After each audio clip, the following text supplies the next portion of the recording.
असम के जंगलों में एक चुड़ैल प्रसिद्ध है जो अपना बदला लेने के लिए केवल पुरुषों को मारती है।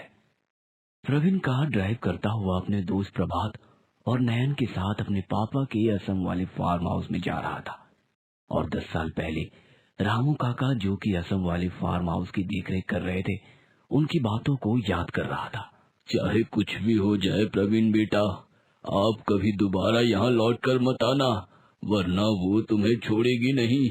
मैं अब दोबारा यहाँ कभी नहीं आऊंगा रामू काका, मुझसे और मेरे दोस्तों से बहुत बड़ी गलती हो गई थी। ये आखिरी वक्त था जब रामू काका और प्रवीण आखिरी बार मिले थे उसकी फार्म हाउस पर। प्रवीण ये सब सोच ही रहा होता है, तभी प्रभात कहता है, अरे प्रवीण कहाँ खोया है रे तू? ठीक से गाड़ी चला, वरना खुद भी मरेगा और हमें भी मरवाएगा। प्रवीण, अगर तुझे नींद लगी हो तो दे, मैं गाड़ी चलाती हूँ। अरे नहीं यार, ऐसा कुछ नहीं है। मुझे 10 साल पहले हुई हमारे साथ घटना के बारे में सोच सोच कर मेरा बुरा हाल हो रहा है। अरे यार देख, वो हमने जो भी किया था हमसे गलती से हो गया था। उस बात को छोड़ो और चलो तुम्हारे फार्म हाउस चलना है। तुम्हारे पिताजी ने क्या कहा था याद है कि फार्म हाउस से हम अपना बिजनेस फिर से स्टार्ट करेंगे। आपस में बातें करते हुए तीनों कब प्रवीण के फार्म हाउस पहुंच गए पता ही नहीं चला। तीनों अपना अपना सामान उतारकर फार्म हाउस के गेट के सामने पहुंचते हैं तो उन्हें देखकर रामू काका डरी नजरों से प्रवीण को देखते हुए कहते हैं, अरे तुम यहाँ क्यों आए हो? वो तुम्हें नहीं छोड़ेगी। काका, डैडी की जिद थी कि मैं फार्म हाउस में कुछ दिन रहकर बिजनेस करूं, पर मैं डैडी को मना भी ना कर पाया। देखो, मुझसे वादा करो कि तुम कुछ दिन रहने के बाद यहाँ से चले जाओगे। तीनों लोग हाँ में इशारा करते हैं और रामू काका सबको एक कमरा देते हैं जिसमें 3 बिस्तर लगे होते हैं और रामू काका तीनों से कहते हैं, चाहे कुछ भी हो जाए यहाँ से बाहर मत जाना। फिर बाहर जंगल में रामू काका कहीं जा रहे होते हैं, तभी उन्हें एक औरत दिखाई देती है जो कि घूंघट में होती है। रामू काका उसके पास जाते हैं और उससे कहते हैं, इतनी रात हो गए, तुम यहाँ क्या कर रही हो? मैं तेरा शिकार करने आई हूँ और बदला लेने आई हूँ। तेरी वजह से मैं 10 साल उन तीनों से बदला लेने के लिए तड़पती रही। फिर वो औरत अपना घूंघट उठाती है और घूंघट उठाते ही रामू काका डर जाते हैं क्योंकि वो एक जोखनी चुड़ैल होती है। ये डरावना सपना देखकर प्रवीण की नींद आधी रात को खुल जाती है।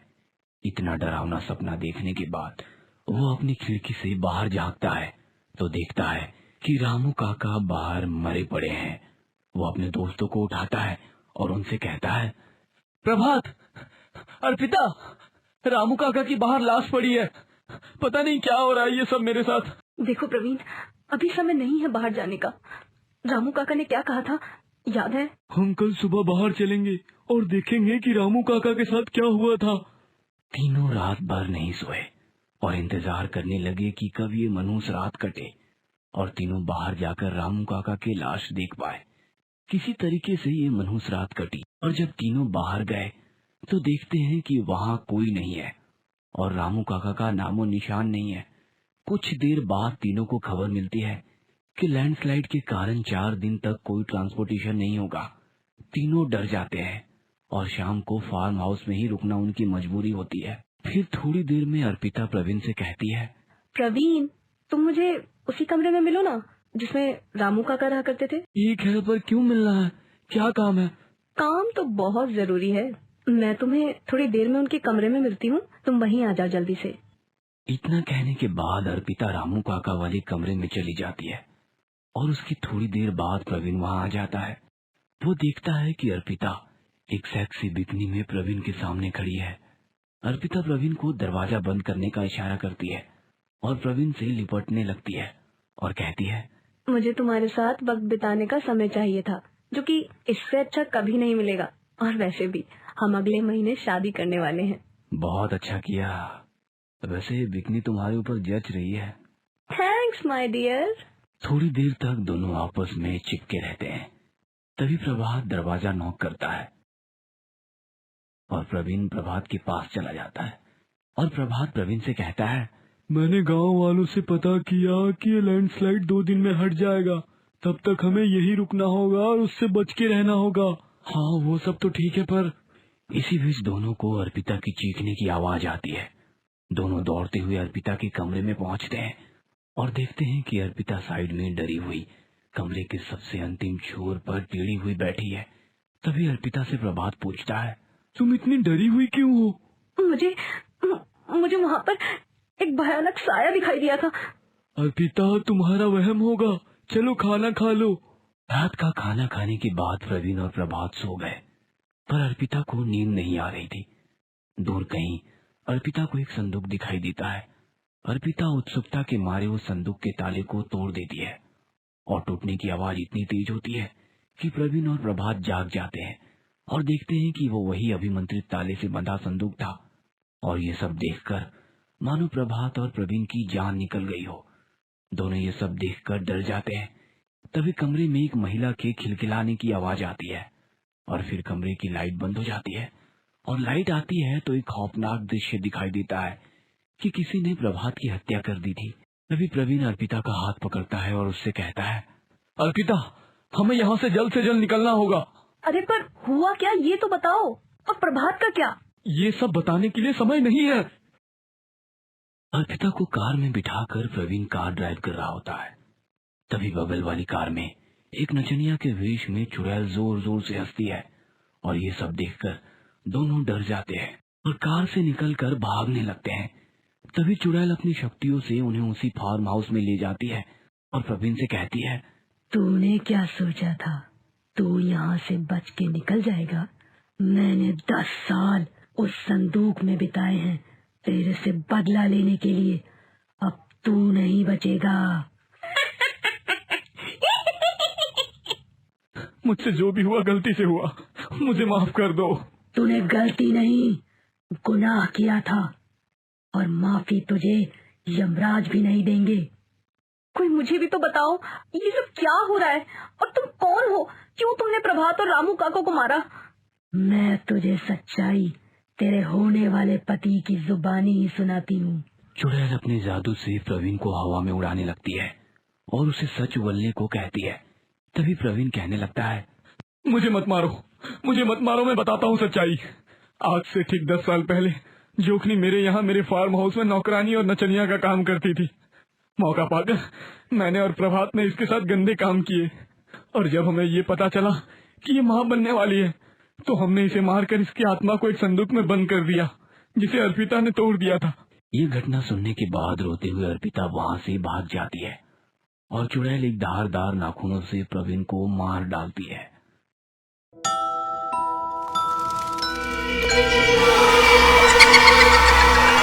नोरा की डॉल।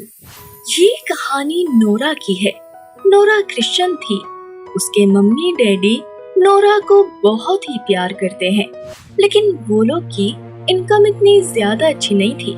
इसीलिए नोरा अपने मम्मी डैडी की हेल्प करने के लिए एक गिफ्ट शॉप पर जॉब करती थी।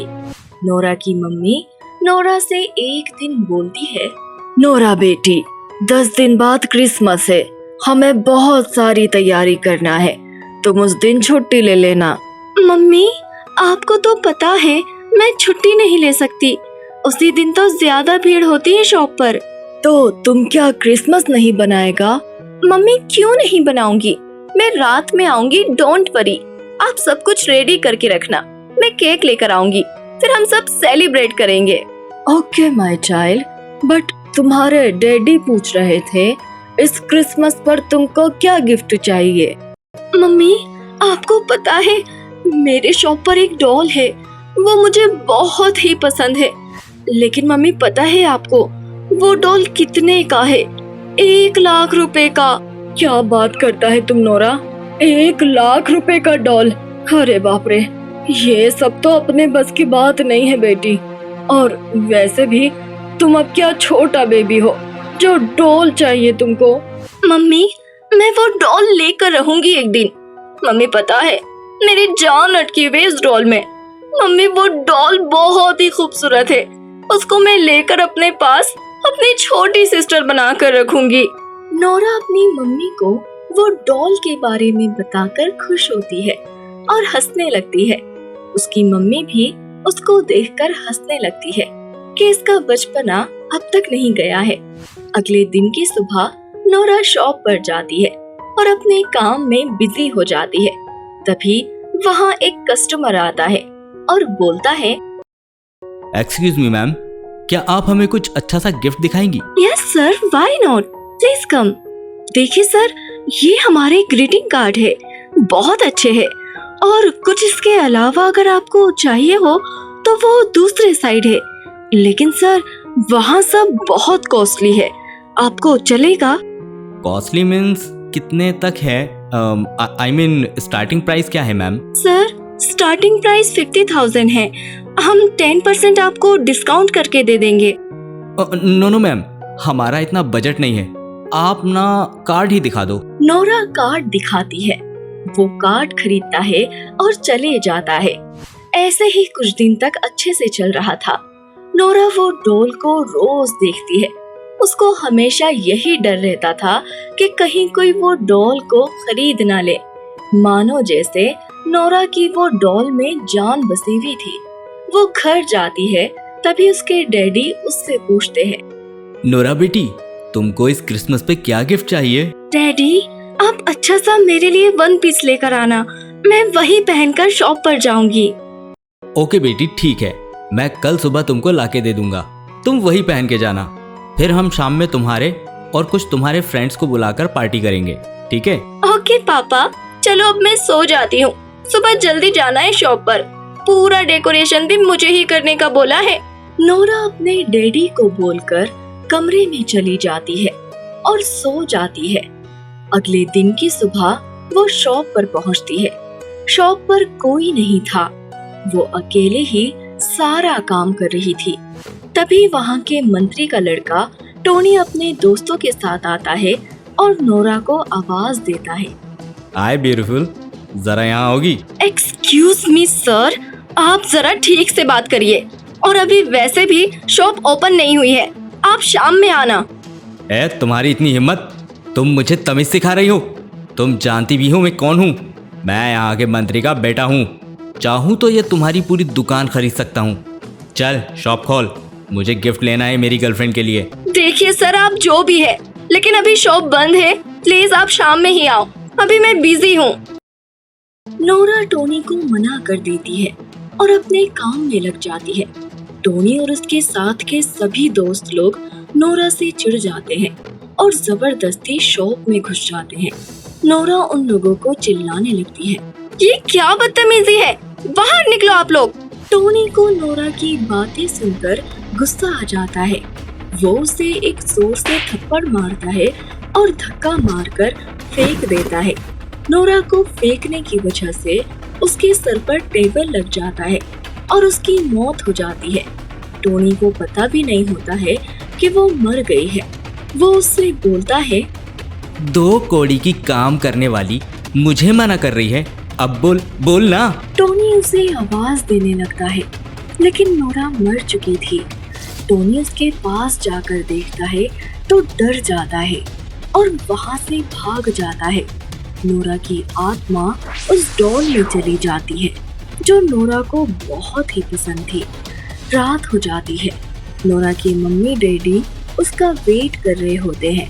तभी डोर बेल बजती है और नोरा की मम्मी एली दरवाजा खोलने जाती है। अरे नोरा बेटी, तुमने आज कितना लेट कर दिया, हम कब से तुम्हारा वेट कर रहा है। एली दरवाजा खोलकर नोरा को डांट ही रही होती है, लेकिन जब वो देखती है तो वहाँ पर कोई भी नहीं था। जमीन पर एक डॉल पड़ी हुई दिखती है। एली सोचने लगती है, ये डॉल यहाँ किसने रखा, कितनी खूबसूरत डॉल है ये, और बेल कौन मारा, नोरा तो नहीं है दरवाजे पर। एली सोच ही रही होती है कि तभी उस डॉल में से आवाज आती है, मम्मी मम्मी मैं हूँ नोरा, यहाँ देखो मम्मी, इस डॉल में। कौन हो तुम और मेरी नोरा कहाँ है? तुम नोरा नहीं हो सकती, मेरी बेटी अभी आती होगी। एली डर जाती है। उस डॉल को बात करता हुआ देखकर और बड़बड़ाने लगती है और दरवाजा बंद कर देती है। तभी फिर बेल बजती है। एली बहुत ही डर गई थी कि ये सब क्या हो रहा है। उनकी बेटी एक डोल में कैसे आ सकती है। तभी बाहर से आवाज आती है, मम्मी, मम्मी दरवाजा खोलो, मैं हूँ आपकी बेटी नोरा। एली दरवाजा खोलती है तो वो डोल का चेहरा एकदम भयानक हो जाता है और वो बोलने लगती है, मम्मी, मुझे उस मंत्री के लड़के ने मार दिया, मैं उसको नहीं छोड़ूंगी। मैं उसे मार दूंगी। नोरा की आत्मा इतना बोलती है और वो डोल वहाँ से गायब हो जाती है। नोरा के मम्मी डैडी शॉप पर फोन लगाते हैं और नोरा के बारे में पूछने लगते हैं। मैं नोरा का डैडी हूँ, मेरी बेटी अभी तक घर नहीं आई है, जरा आप मेरी बात करा देंगे उससे। आपकी बेटी नहीं है, वो मेरी शॉप पर से सबसे महंगी वाली डॉल चोरी करके भागी है, हम भी उसको ढूंढ रहे हैं। शॉप ओनर नोरा पर झूठा इल्जाम लगाता है। मंत्री के बेटे को बचाने के लिए वो उसके मम्मी डैडी से झूठ बोलता है। एली रोने लगती है और उस डॉल को ढूंढने लगती है। तभी नोरा की आत्मा जिस डॉल में थी वो मंत्री के बेटे के पास पहुंचती है, एक बॉक्स में गिफ्ट पैक होकर। अरे ये गिफ्ट तो पक्का पापा ने मुझे दिया होगा, आज क्रिसमस है ना, इसलिए देखता हूँ क्या स्पेशल है आज मेरे लिए। जैसे ही टोनी बॉक्स खोलता है उसमें वो डॉल थी जिसमें नोरा की आत्मा थी। वो गुस्से से डॉल को फेंक देता है और अपने पापा को आवाज देता है, पापा, पापा, ये क्या मजाक है? मैं क्या लड़की हूँ जो मुझे डॉल गिफ्ट कर रहे हो आज के दिन? अरे टोनी बेटा, ये तुम क्या बोल रहे हो? हमने तो तुम्हें कोई गिफ्ट ही नहीं दिया, और हम भला तुम्हें डॉल क्यों देंगे? हमने तो तुम्हारे लिए कार ली थी गिफ्ट करने के लिए, ये डॉल पता नहीं कौन लाया। वो डॉल अचानक से एकदम भयानक बन जाती है और हवा में उड़ने लगती है और जोर जोर से हंसने लगती है। मंत्री और उसका बेटा टोनी दोनों डर जाते हैं और उससे पूछने लगते हैं, कौन हो तुम? टोनी के ऐसा पूछते ही वो डॉल हंसते हुए उससे बोलती है, इतना जल्दी भूल गया तू मुझे मारकर? तूने क्या सोचा था तू बच जाएगा? मैं वही लड़की हूँ जिसे तूने सुबह गिफ्ट शॉप पर मार दिया। ये डॉल मुझे बहुत पसंद थी, इसीलिए मेरी आत्मा इसमें आ गई। अब तू नहीं बचेगा और मंत्री, तू भी इसके साथ मरेगा। तेरी भी मौत है आज। नोरा इतना बोलकर टोनी को मारने के लिए आगे बढ़ती है और टोनी का गला दबाकर उसे मार देती है। फिर टोनी के पापा को भी उसी तरह से मार देती है। उन दोनों को मारने के बाद वो शॉप के ओनर के पास जाती है। अरे ये डॉल यहाँ कैसे आ गई? इसका तो काउंटर ही अलग है, और जब सुबह मैंने इसे देखा तो ये उस जगह पर नहीं थी। चलो रख देता हूँ इसे। जैसे ही ओनर उस डॉल को हाथ में उठाता है उसका चेहरा एकदम भयानक हो जाता है और वो ओनर को भी उसी तरह से मार देती है। सबको मारने के बाद वो अपने मम्मी डैडी के पास घर जाती है और दरवाजे पर खड़े होकर आवाज देने लगती है, मम्मी डैडी, मैं नोरा हूँ। इस डॉल में मेरी आत्मा कैद हो गई है। मुझे उस मंत्री के बेटे ने मार दिया, मैंने सबको मार दिया। मेरी आत्मा को मुक्ति दिला दो आप लोग। मेरी बेटी, ये क्या हो गया? अब हमारा क्या होगा? हम तुम्हें मुक्ति कैसे दिलाए? मेरी लाश को उन लोगों ने एक बॉक्स में पैक करके रखा है उस शॉप पर, उसे जला दो, मुझे मुक्ति मिल जाएगी। नोरा की मम्मी डैडी शॉप पर जाते हैं और उस बॉक्स को ढूंढने लगते हैं। बॉक्स मिल जाता है, नोरा की लाश उसी में थी। वो लोग बॉक्स को जला देते हैं। नोरा की आत्मा को मुक्ति मिल जाती है।